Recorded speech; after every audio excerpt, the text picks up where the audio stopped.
हाँ डिजर्ट, चलो याद है गाड़ी, ठीक है। तो बताओ डिजर्ट जो होता है, डिजर्ट प्लांट्स की बात कर रहे थे ना, प्लांट्स ग्रोइंग इन डिजर्ट्स।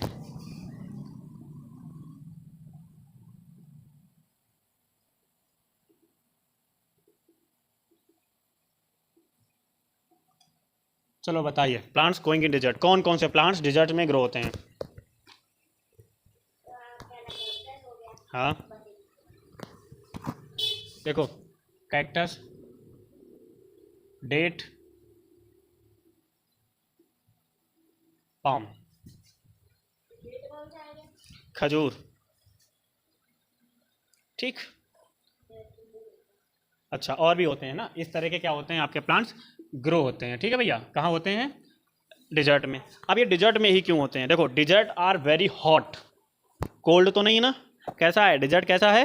हॉट है, ड्राई है, मतलब गर्म है। और ड्राई का मतलब कैसा हो गया? अच्छा, वॉशिंग मशीन है घर पे, है ना? कहते हो कपड़ों को धुलने के बाद ड्राई कर दो, मतलब ड्राई करने का मतलब क्या होता है? सुखाना, है ना? ड्रायर, सुखाने वाला बात, ठीक है।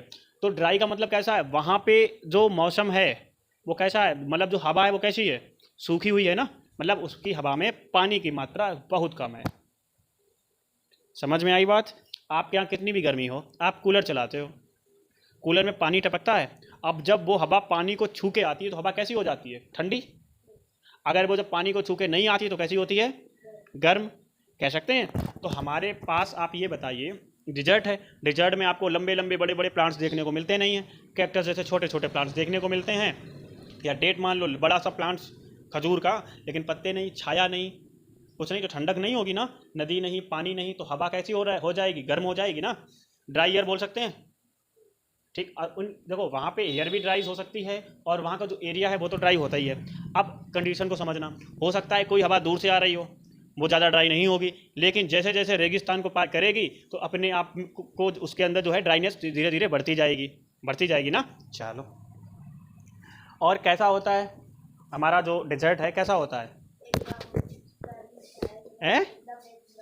जो डिजर्ट है देखो, खुला होता है, सैंडी होता है, बालू जैसा सैंडी होता है, और कैसा होता है? ड्राई एरिया होता है।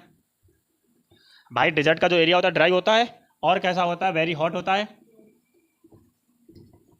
देखो ज़्यादा गर्म होता है, एरिया सूखा होता है, और बालू बालू होती है। ऐसा नहीं है कि आप वहाँ पे मिट्टी खोदो, मिट्टी को डिग करो, डस्ट सॉइल डिग करो और दीवार खड़ी कर दो, आप मिट्टी हटाओगे तो ऊपर वाली जो रेत है खसक के नीचे आ जाएगी, है ना? जैसे हम लोग प्लेन्स में क्या करते हैं, नॉर्मल सॉइल को हटा लेते हैं, काम चला लेते हैं, ऐसा वहाँ पे संभव नहीं है। चलो इसको देखते हैं। Plants that grow such climate conditions, जो यहाँ पे हमारे प्लांट्स ग्रो हो रहे हैं इनके लिए क्या क्लाइमेट कंडीशन डिजर्ट वाली है ना। अगर आप इन्हीं प्लांट्स को ले आके प्लेन्स में लगा दो, और इनको क्या हो, वाटर फॉलिंग, मतलब पानी का जो गिरना है, पानी का जो प्राप्त होना अत्यधिक मात्रा में हो जाए, तो क्या ये अडॉप्ट कर पाएंगे? एकदम से नहीं कर पाएंगे। आप मुझे बताना एक नॉर्मल सी बात, आप प्लेन्स में रहते हो, प्लेन जगह पे रहते हो ना, और ब्रीथ करते हो, मछली पानी में रहती है, मैं अभी ह्यूमन से बता रहा हूँ। तो आपने क्या किया, जैसे हमारा ऊँट, कैमल, रेगिस्तान का प्राणी है, रेगिस्तान का सिर्फ कहा जाता है, डेजर्ट सिर्फ कैमल होता है, उसको आप ओशियन में भेज दो, पानी में डाल दो, सर्वाइव कर पाएगा? देखो थोड़ी बहुत देर सर्वाइव करना अलग बात होती है, मर जाएगा बेचारा, डूब डाब के मर जाएगा ना। और आप क्या करो, जो मछली है पानी में रहती है उसको रेगिस्तान में फेंक दो, पानी से बाहर निकलने के बाद क्या होगा? क्लाइमेट चेंज हुआ तो वहाँ की चीज़ों पे असर पड़ेगा, बिल्कुल पड़ेगा। किसी भी चीज़ को ग्रो करने के लिए उसी तरह की क्लाइमेट चाहिए होते हैं, या फिर वो चीज़ें ऐसी होती हैं धीरे धीरे अडॉप्ट हो जाएं तो एक अलग कंडीशन है, बट अडॉप्टेशन जो होती है एक लॉन्ग प्रोसेस में होती है, एकदम से नहीं हो सकती ना। आज जो ह्यूमन अपने पैरों पे खड़ा है, कभी ये कैसे बंदरों की तरह चलता था? तो ये जो प्रोसेस हुआ है एक लंबे समय में हुआ है ना। हाँ बिल्कुल। The leaves of such plants are reduced to spines to prevent evaporation. The green fleshy stem of desert plants contains chlorophyll and performs photosynthesis. It is also store food and water for the plants. The roots of such plants go deep into the ground of absorb water. अब जो cactus वगैरह यहाँ पे जो plants पाए जाते हैं, इनकी रूट्स कैसी होती हैं? अत्यधिक गहरी होती हैं, और इनकी जो स्टेम ग्रीन कलर की होती है, यही क्या करती है? वाटर एंड फूड स्टोर करती है पूरे प्लांट के लिए, ठीक है। फोटोसिंथेसिस का प्रोसेस भी यही करती है। क्लियर? ठीक है, इतना क्लियर हो गया। जैसा अभी मैंने बताया था प्लांट्स ग्रो इन माउंटेन, तो अब क्या है, जो हमारा हिल होते हैं, हिल का मतलब क्या होगा, पहाड़ियाँ हो गई, तो पहाड़ियों पे कैसे प्लांट्स पाए जाते हैं, अभी बताया था भैया, बताओ जरा। ऐसे, है ना, बिल्कुल शेप बता दी। और कौन कौन से प्लांट्स होते हैं वहाँ पे भैया, नीडल शेप्स कह सकते हैं, नीडल शेप प्लांट्स जो होते हैं नीडल शेप के होते हैं। और क्या होता है,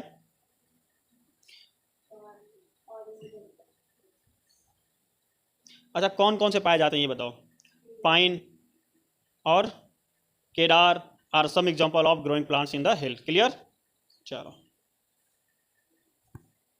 अब आता plants growing in marshy area. अब ये मार्शी एरिया क्या है बताओ, है नहीं पता, बताता हूँ।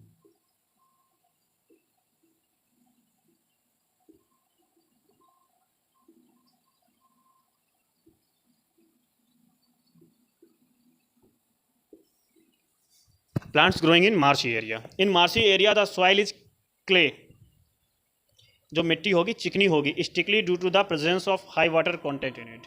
और वहाँ पे क्या होगा, क्योंकि वहाँ पे पानी की मात्रा कैसी होगी, ज़्यादा होगी, क्वांटिटी ऑफ वाटर ज़्यादा होगा। ठीक है, in the roots of plants growing in such area do not get sufficient air. अब आप ये बताओ, रूट्स को एयर चाहिए ना, लेकिन पानी की क्वांटिटी मतलब पानी की मात्रा अधिक होने की वजह से जो उसके प्लांट्स की रूट्स होंगी उन्हें पर्याप्त मात्रा में हवा नहीं मिल रही है, तो वो क्या करेंगी, ज़मीन से ऊपर निकल के बाहर आ जाएंगी। आपने देखा होगा कुछ ऐसे प्लांट्स होते हैं जिनकी जड़ें बाहर ऐसे करके बाहर से ढकी होती हैं अंदर की ओर।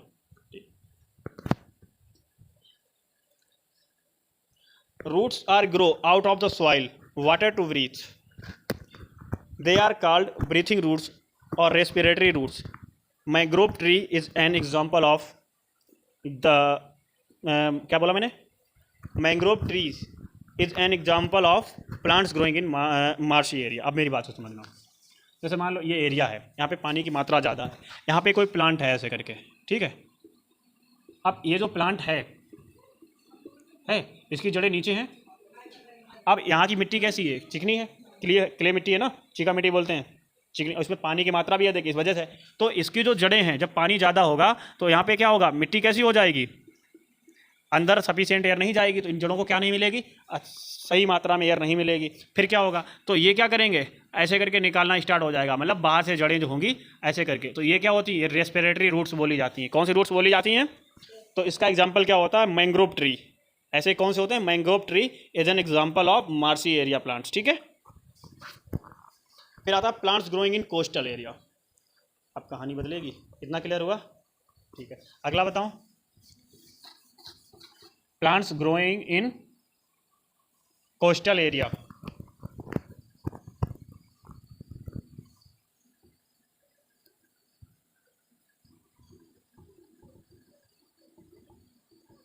कोस्टल एरिया का मतलब है ये भारत है, इसके इधर भी ओशियन सी है, इधर भी सी है, इधर भी ओशियन है, तो ये वाला जो पूरा पार्ट होगा समुद्र के मतलब सी के किनारे वाला जो पार्ट है कोस्टल एरिया कहलाता है।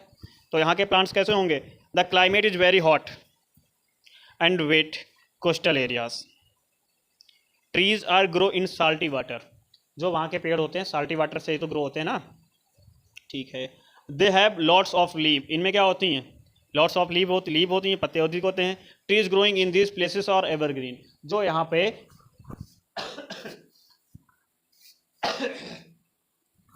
पे पेड़ उगते हैं वो कैसे रहते हैं, एवरग्रीन होते हैं, सदाबहार होते हैं।